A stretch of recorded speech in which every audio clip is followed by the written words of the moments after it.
નમસ્કાર મિત્રો, હું છું મહેન્દ્ર ઝાટિયા। આજે અમે કાપડી ગામે હતા અને તમે જોવો તો આમ આદમી પાર્ટીના ઝંડા ઉતારી લેવામાં આવ્યા છે। હવે શું આવી રીતના કરીને આ લોકો ચૂંટણી જીતશે?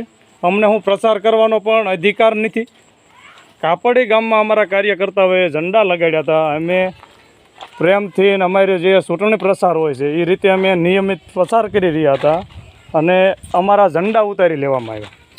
એટલે આ લોકો શું આવી રીતના ઝંડા ઉતારવાથી આ લોકો જીતી જવાના છે? તમને કોણે કીધું ઝંડા ઉતારવાનું?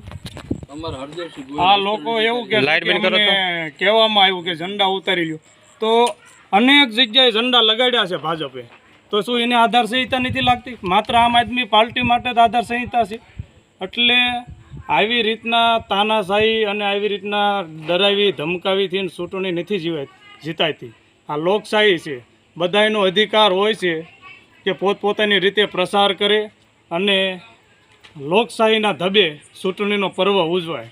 અમે તમામ વસ્તુ જાણવી છીએ કે આવી રીતના હેરાન કરવાથી, આવી રીતના ઝંડા ઉતારી લેવાથી તમે અમારા આમ આદમી પાર્ટીના ઝંડા ઉતારી શકશો, પણ આમ આદમી પાર્ટીની જે લોકશાહના લોકોના દિલમાં છે એ લોકોના દિલમાંથી તમે અમને નહીં કાઢી શકો।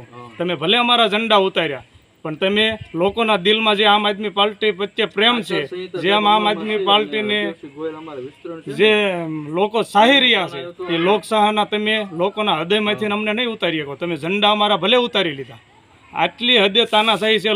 આનો જડબાતોડ જવાબ 26 તારીખે કાપડી, વીવડી, ખોપાળા અને સભાડિયા ગામના લોકો, ઉગામેડી જિલ્લા પંચાયતના લોકો આનો જવાબ આપશે। શું અમને અમારો પ્રસાર કરવાનો પણ અમને અધિકાર નથી? એટલે તમામ લોકોને હું કહેવા માંગુ છું કે આપ સૌ આ જે આવી નીતિ જે અપનાવી રહ્યા છે, આવી રીતના જે લોકશાહી ધબે જે આ પ્રસાર કરી રહ્યા છે તે પણ કરવા દેવા મને આ તો કેવું રાજકારણ? એટલે આપ સૌને હું કહું છું કે આ વખતે આપ સૌ અમને આમ આદમી પાર્ટીને આવા નાના એવા છોકરાઓની સાથે રહી અને અમારી હિંમત વધારો। અમે આશા રાખીએ છીએ કે આપ સૌ અમારી સાથે રહેશે। ભલે આ લોકોએ ઝંડા ઉતારી લીધા, પણ આમ આદમી પાર્ટીએ જે લોકોના દિલમાં સ્થાન મેળવ્યું છે ત્યાંથી આ લોકો અમને નહીં ઉતારી શકે। જય હિન્દ, જય ભારત।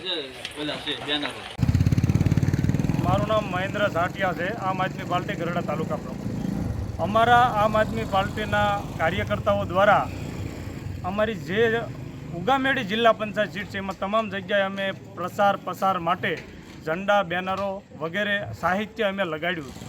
તો આ ભાજપના લોકોએ આધાર સંહિતાની ભંગ છે એવા બાના હેઠળ અમારા ઝંડા ઉતારી લેવામાં આવ્યા, અમારા બેનરો ઉતારી લેવામાં આવ્યા। તો આવું બધું કરવાથી શું તમે ચૂંટણી જીતી જશો? તમે અમારા ઝંડા અને બેનરો તો ઉતારશો, પણ લોકોના દિલમાં જે આમ આદમી પાર્ટીએ જગ્યા બનાવી છે ને એ લોકોના દિલમાંથી તમે અમને નહીં હટાવી શકો। આ વખતે ઉગામેડી જિલ્લા પંચાયતના તમામ લોકોને હું કહેવા માગું છું, ક્યાં સુધી આપણે આવું બધું સહન કરશું? ક્યાં સુધી ભાજપ, કોંગ્રેસને આવી તાનાશાહી આપણે સહન કરશું? આ વખતે સૌ લોકોને હું અપીલ કરવા માગું છું કે આ વખતે તારીખ 26 અને રવિવારે આ ગંદી રાજનીતિને સાફ કરવા માટે ઝાડુના નિશાન ઉપર તમે મતદાન કરો। આ લોકોએ ઝંડા ભલે ઉતારી લીધા, પણ આ લોકો આમ આદમી પાર્ટીના જે સામાન્ય કાર્યકર્તા છે એને જે લોકોની અંદર દિલમાં જે જગ્યા બનાવી છે એ લોકોના દિલને જગ્યા જે બનાવી છે એ લોકોના દિલમાંથી આ લોકો અમને નહીં ઉતારી શકે। એટલે તમામ લોકોને હું કહેવા માગું છું કે આ વખતે આમ આદમી પાર્ટીને સપોર્ટ કરજો અને આ ગંદી રાજનીતિને સાફ કરવા માટે ઝાડુના નિશાન ઉપર મતદાન કરજો। મિત્રો, આજે કાપડી ગામ ખાતે આમ આદમી પાર્ટીના બેનરો અને પત્રિકાઓ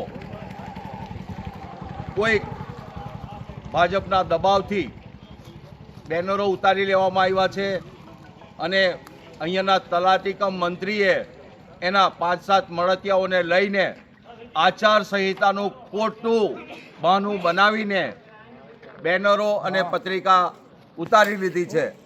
ભારતીય જનતા પાર્ટીના દબાવથી જ આ મંત્રીશ્રીએ કાર્ય કર્યું છે। સરકારી કોઈ જગ્યા પર કશે બેનરો કે પોસ્ટરો લગાવવામાં આવ્યા નથી અને પ્રાઇવેટ ડેલા પર, પ્રાઇવેટ ઘરો પર બેનરો ને ઝંડા લગાવેલા એ એમણે ઉતારી લઈને કાયદો હાથમાં લીધો છે।